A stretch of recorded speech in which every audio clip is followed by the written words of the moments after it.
it was like I liked it when I first saw it, and then I didn't like it years later because I was like, the movie's stupid, it's for babies, you know? Hello, and welcome to the Cosmic Force Vlog. I'm Mark, and I sure do love Star Wars just, so much. So much, in fact, that I have put together this rewatch, watching all 8 saga films leading up to The Rise of Skywalker on December 20th. And I'm not just doing this rewatch alone, I have also roped in my wife, Stephanie, and our friend and roommate, Matt, to share the experience with us. And I invite all of you to join into the conversation in the comment section below. So today, we will be watching Star Wars Episode 1, The Phantom Menace. See where it all began, take it right back to the beginning. And so I'm going to pass it over to these guys with some questions going into it. And then we're all going to catch up again after the movie to give our thoughts and open up the conversation. So get into it and get stoked, folks. We're going to do this. Let's do it. Let's do the thing. All right. So Steph, it's been a few years since you last saw The Phantom Menace. Can you recall the major events of the movie from memory? A little bit fuzzy because I haven't seen it since high school. I'm super old, so that was a really long time ago. I remember Qui-Gon and Obi-Wan, they go to the desert planet where like Luke lived. And they find the little boy, Jake Lloyd. And he wins a pod race. And they go to see the Queen and Jar Jar. And just to say hi. I don't know how they all get to. I forget. It's so old. So they all become friends, and the Queen wears like some crazy costumes. Probably the best thing about the movie is the costumes. And they do the underwater city. At some point, is that how they meet Jar Jar? And then at some point, Qui-Gon dies from Darth Maul. I want to say. Okay, Darth Maul probably kills him, if I recall correctly. And then like Obi-Wan's like, oh man, I have to watch this little boy now. I can't handle this. You know, right? I think that's right. Pretty much verbatim, actually. Yeah. I can't watch this boy. And then there's like a giant ship war battle, and then Jake Lloyd rides a little ship as well, which I have a lot of problems with that. I had a lot of problems with him in the pod race too. And then there's like a party at the end. Kind of like the Ewoks, but with like people. It's like, we won, you know? So that's the summary. Is that too long? No, that's a good, concise summary of The Phantom Menace. Yeah. Well, I'm a lot more open-minded this time, and I know a little bit more about the characters from the Clone Wars shows, and I guess other things that you show me, like from the comics. So hopefully I'll just have a greater appreciation for it. The purpose is to tell Anakin's story of how he became Darth Vader. Like, he wasn't always bad. Like, he was cool at one point, you know? He was cool. Well, okay, in the Clone Wars, cool, but the prequels, how he was lame at one point. To tell a story. It's all about Anakin, and everything else is like a side thing, I think. Even though Obi-Wan's the best character. But the best characters aren't always the main characters, so. Yeah. Kind of like Yoda in Empire Strikes Back. Yes. Yoda in anything. Mm-hmm. Yoda's probably the best one in the prequels, even though it's not puppet Yoda, or like the old silly Yoda. He's probably the best character anyways. Anything else before we start the movie? Hopefully it blows my mind in a good way. My thoughts going into this rewatch. I'm gonna say I'm not particularly like that excited about it, knowing what I'm going into. But, you know, after learning a little bit more about Lucas's influences in filming and making these, I might have a little bit of a different perspective when I come out of it. But it's one of those going into it where I'm just kind of like,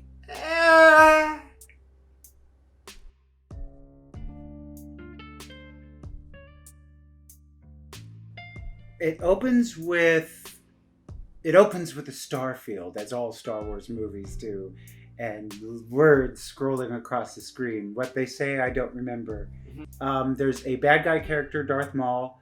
I think we open on a planet called Naboo, where two Jedi, Qui-Gon Jinn and his Padawan, Obi-Wan Kenobi, are...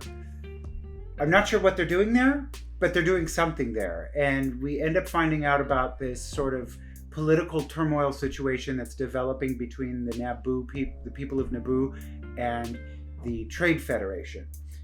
We're also introduced to another species of intelligent life on the planet called the Gungans. And in this whole thing, we discover some sort of we actually don't discover anything. There's just a whole lot of political turmoil, Jedi, some fights, some recon. We meet a character named Senator Palpatine. Interesting character. We come to find out a lot more about him later on. It's an introduction to Palpatine and Princess Amidala, who later becomes the mother of Luke and Leia. There's a battle with the droid army. There's a lot of goofy computer-generated effects and some really, really fancy looking spaceships, which was a weird thing for me too, watching it. But now that I think of it, we saw all of these starships in the original trilogy, and they look kind of beat up, and they're cool looking, but you get into the Phantom Menace and everything's really shiny and sleek. It's like going from a 90s Corolla to a 2005 Corolla where it's got sleek edges and a gloss finish paint job. But you kind of go, well, if this took place 40 years beforehand or however long beforehand, you kind of go, well, how is it the starships are better here and not here? So, I mean, but I'm getting critical again. Yeah, that's, it's about what I got.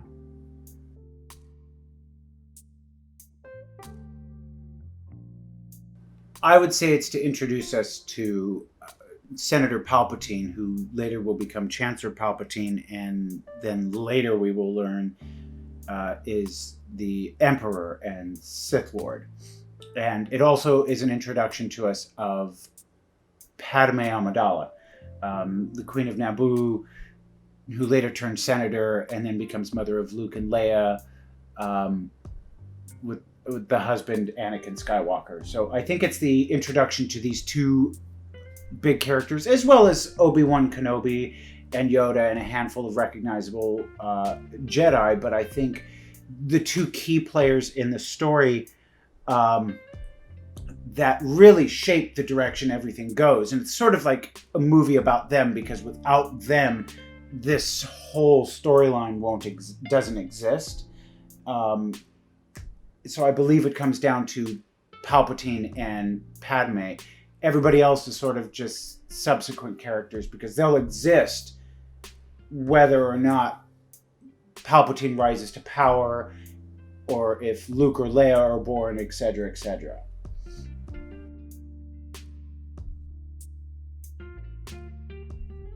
For me, this movie is really kind of setting up the Republic right before it's about to fall. I mean, I know that it's technically right about to fall after Attack of the Clones, but Phantom Menace is the last time we get to see a Republic that's standing on its own two legs. It's before Palpatine has serious power.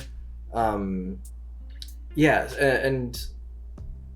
we get to see the first inklings that the Jedi Council is not all that it's cracked up to be. They have the Chosen One just dropped on their doorstep, and they're just not quite certain what to do with him.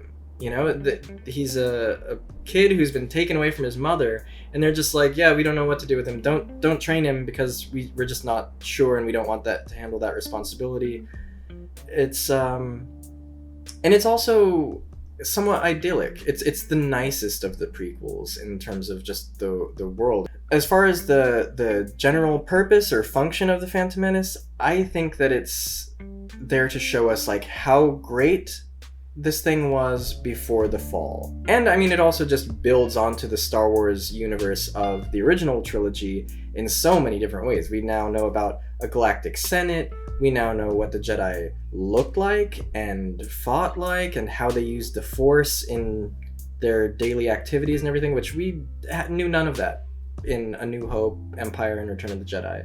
So yeah, this movie really just sets up the world, sets up the galaxy for us. So yeah, that's what I think this movie's main agenda was.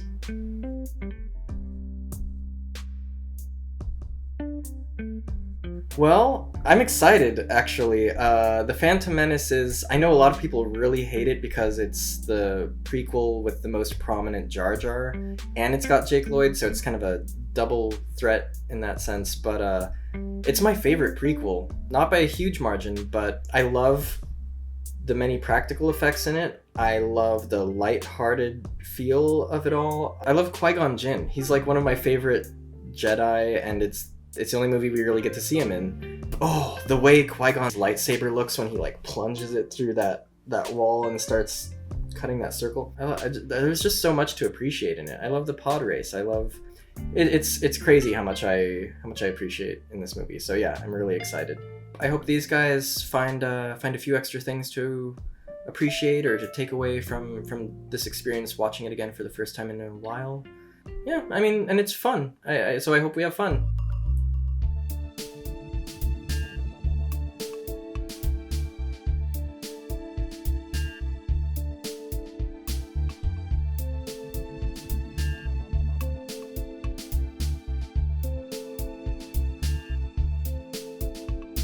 I would say better than I remember, because I think I wasn't a very bright teenager, so I think a lot of like the senator, all that, like the politics of it just kind of went over my head. So like I'm like, okay, it's a little more interesting as an adult, but like I couldn't get over the Jar Jar-ness of the movie. Like that was just as bad as I remember. Yeah, and the same with Jake Lloyd. The times where it didn't have Jar Jar and like Jake Lloyd, I'm like, okay, I'm into this. But they did get an awful lot of screen time. He wasn't believable to me as like a genius kid, if that makes sense, I wasn't buying it. Maybe if they had him like a teenager and just kind of a little more precocious, but not annoying precocious, like a prodigy. Yeah, like a prodigy, but like I think maybe a teenager would have been a better way to go, because like there's no way in hell that kid's gonna build a pod racer. You know what I mean? There's like no way, no way. It's like, yeah, I just built the C-3PO the other day. That's not happening. But like I think also as an adult I could appreciate Jake Lloyd a little more, because like I don't know if it's like baby fever, but I'm like, oh, he'd be a cute kid to have, But yeah, just like the dialogue they gave him, and same with Jar Jar, it's all very grating. I don't think that's ever going to change. But I heard Topher Grace made a cut without Jar Jar, so maybe that might be my version that I stick to. Like, it's better than I remember, but it's also more annoying than I remember.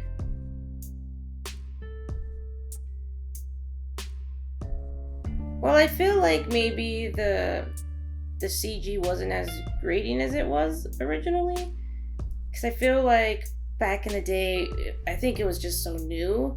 Everyone's like, what the fuck is this? Like, this is like so unusual. This isn't reality, but we're so used to CG now. I'm like, oh, that's just computer generated effects, So I'm like, okay, my eyes had time to adjust. It wasn't like I still wish Jar Jar was cuter. I said that in a previous video, but I wish just the Gungans were cuter in general. Like, I love Return of the Jedi, because Ewoks are like super adorable. Well, and you said last time about C-3PO too, and I do think that there's a cuteness to C-3PO that's undeniable, and I do think that the Gungans are like not very cute in their design. I like them. Cute. Like I don't share everybody's hate, but they're not cute. They're not cute.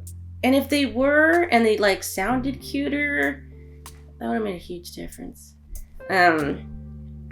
And then also, if Jar Jar was like an actual like with makeup or something like Star Trek, but the newer Star Trek, not the old Star Trek. But just like that kind of high makeup, I think would have helped instead of like this random computer thing that looks really fake. So that stood out, and I know that you said that you would consider Padme's character more this viewing. Oh yeah, did you notice anything different about her? Well, I do like her passion, but I do think that her queen voice is like a lot more humorous to me now. It's like, Senator, our people are dying and suffering. That's a terrible impression, but it's just like very deep and, I don't know. It's just like the outfit. I think it's just more over the top and like crazier than I remember. But I love that because it's just so amusing the whole time. I'm just like, what is that voice? Like, and like the outfits just keep getting weirder and weirder, and it's just like, treat for these. Oh, but that's just her costumes. But as her as a person, yeah, I do appreciate her passion for her people and that she cares. I definitely liked her more this time around. And surprisingly, like, even though I love Ewan, maybe it's because in high school I had a huge crush on Ewan. Like, we were gonna get married. He was just kind of a stickler in this one. And like, I don't know. I mean, I know he grows out of it and becomes more like chill, but he's a little bit like uptight for me in Phantom Menace. But hopefully he breaks out of that in the later ones, right? He's more at odds actually with Anakin in episode 2. So he's maybe even more of a stickler. Yeah, and I kind of like Qui-Gon more this time around. Because he's the rebel, He's kind of like, Jedi, I do what I want. I'm gonna train this kid, who cares what you say,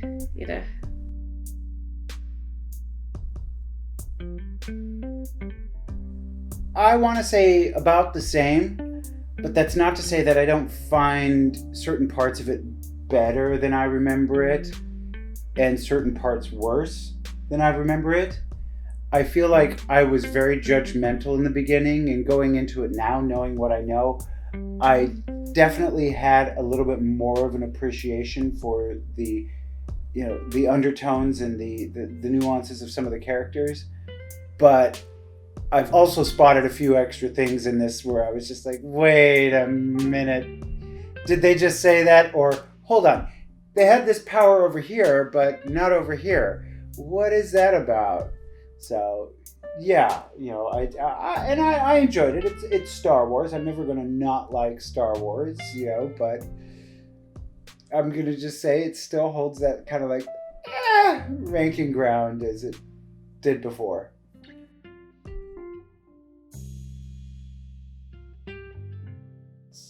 Okay. Let me just go into this here. Force speed. That's a thing. I learned that was a thing. Okay. At the beginning of the movie, when Qui-Gon Jinn and Obi-Wan Kenobi are trying to deal with the Trade Federation, and Qui-Gon Jinn's got his lightsaber stuck in the blast door, and these destroyer droids come in, and somebody says this is a losing battle, and they just boom take off. Like, it's like super fast. Blink of an eye, they're gone. Force speed. And I think that's the only time we actually witnessed that in any of the Star Wars movies. So now let's fast forward towards the end of the movie. The great duel of fate scene. The battle of Qui-Gon Jinn versus Darth Maul and Obi-Wan Kenobi. And the three of them are fighting, and it's this big epic scene. And then Darth Maul and Obi-Wan and Qui-Gon all get trapped between these, shield doors of some kind. Obi-Wan is trying so hard to catch up to the battle to save his master. What happened to force speed there? He could have made it through those doors and gotten to his master's side and been able to give him help versus watching him die. That breaks my heart right there. That feels overlooked. It really did. Like, there was an opportunity to fix this. You either don't show the force speed thing at the beginning, or you do it at the end and kill off Qui-Gon in some other fashion at the hands of Darth Maul. But that just felt like somebody didn't go, hey, wait a minute. I also didn't know that Keira Knightley was in this movie. I learned today that Keira Knightley was one of the handmaids to Queen Amidala. Well, actually posed as the queen herself for multiple scenes as she was a decoy. But I didn't know that. Did any of you know that? I knew. Like, her character's name is Sabe. Oh, wow. Okay. So there it is. Keira Knightley's in it. Wow. Yeah, that's about all I got with that one. That's what stands out for me. There's some cheesy dialogue, of course, and I feel like that the dialogue was definitely aimed more for kids in this movie, and it probably strays away from it a little bit as the movies go on.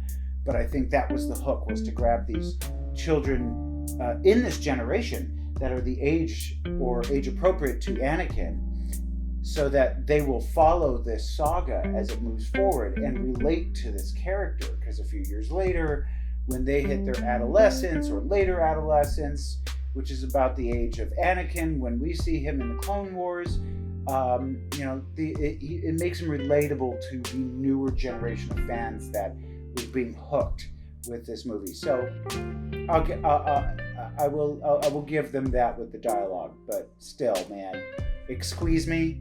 I mean, I know Jar Jar Binks is an annoying character. It seemed less annoying watching it this time around. I guess going into it knowing it was going to be annoying, but excuse me. We're not watching Wayne's World. I'm going to drop it there. Squeeze me? Baking powder? Yeah, seriously. Or when the other Gungan general is like something about you saying the big doo-doo. And I'm like, they have the word doo-doo? We couldn't come up with something else that expressed a little bit more of that galaxy far, far away, situation. It feels a little too close to home, where it's just kind of like, oh, okay, all right. But here I'm being critical again, so it's entertaining. That's the point. It's entertainment, but still, Force speed. Answer that question to me, George Lucas. What happened there?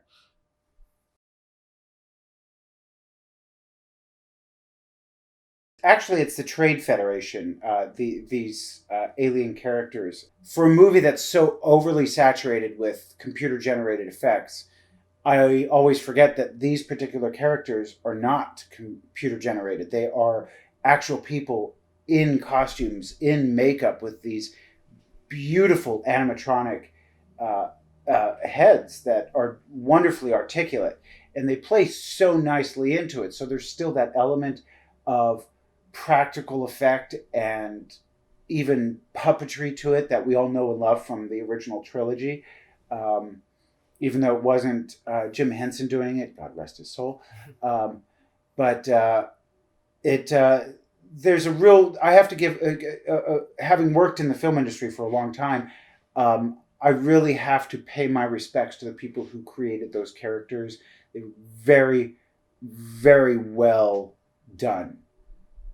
So when they had to pick and choose what was going to be practical and what was not, I'm glad that they went that route with these particular characters, because it does show that level of artistry that still exists in the film industry that we are starting to revisit more now in the, approaching 2020, as the industry is realizing that there's still a great nostalgia for practical effects and filming on location. And as we've seen in the newest of the Star Wars movies, we're moving back to that. And so, kudos to you, George Lucas, and the rest of your team with ILM and everybody. You kept part of that tradition going, and I, as a Star Wars fan, greatly appreciate that, regardless of everything else. Thank you.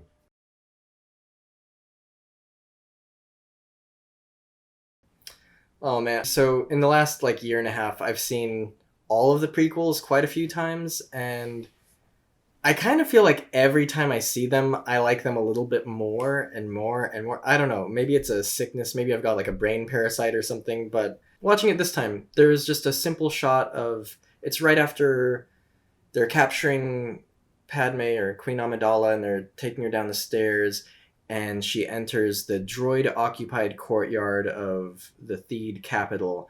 And there's this shot, this beautiful shot of the entire courtyard. There's a ton of stuff happening. It's very like populated, and the scope and scale of it is just it's really neat. It's really pretty. The way that they show the city of Theed is just so pretty. And nobody ever talks about the beauty of Theed. Like, that's totally appreciable thing.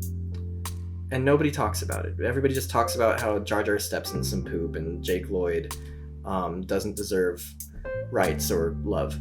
But yeah, it's a pretty movie, if not every moment, in many, many, many parts throughout.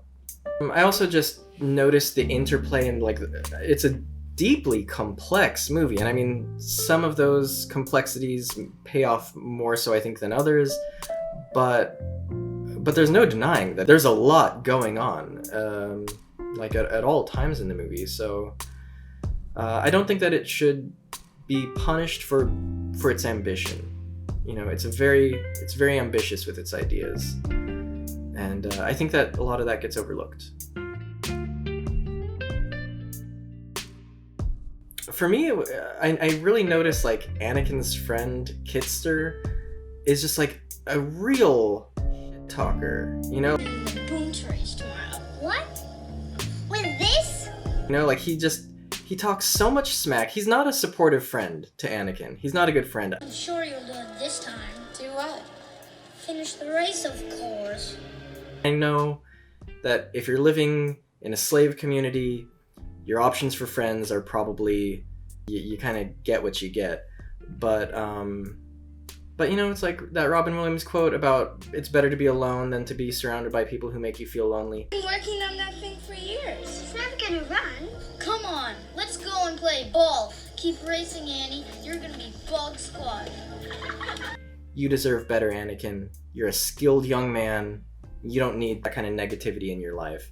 That's probably why he became Darth Vader. Yeah, exactly. You have friends like Kitster, you're gonna become a Darth Vader, You gotta have a good support system. Oh, another thing, and this is kind of getting ahead of myself a little bit, but when Obi-Wan's master tries to fight a Sith Lord on his own, he gets killed, right? In the Phantom Menace. Then fast forward another movie later, his Padawan tries to take on a Sith Lord alone and gets his arm cut off, right? And then by Revenge of the Sith, he says, we'll take him together. And Anakin says, I was just gonna say that. And so it's like, by that point, we see more of like a kind of harmony. The Master and Padawan are united and taking down the threat together. That was just kind of something that stood out to me this time. I don't know how I've seen it so many times and never picked up on the fact that happens to Obi-Wan twice. He finds himself in that situation. But yeah. Gift that keeps on giving, that movie. So there you go. Phantom Menace, ladies and gentlemen. You've heard our thoughts. Let us know how you feel. Did you love it? Did you super love it? Any Darth Jar Jar theorists out there who want to weigh in? Or any theories how this might connect to the episode 9, Let us know what you think. And tune in next week for our rewatch of episode 2, Attack of the Clones. And until then, good journey, and may the Force be with you. Man, this is like a long, rambly ass thing. Okay.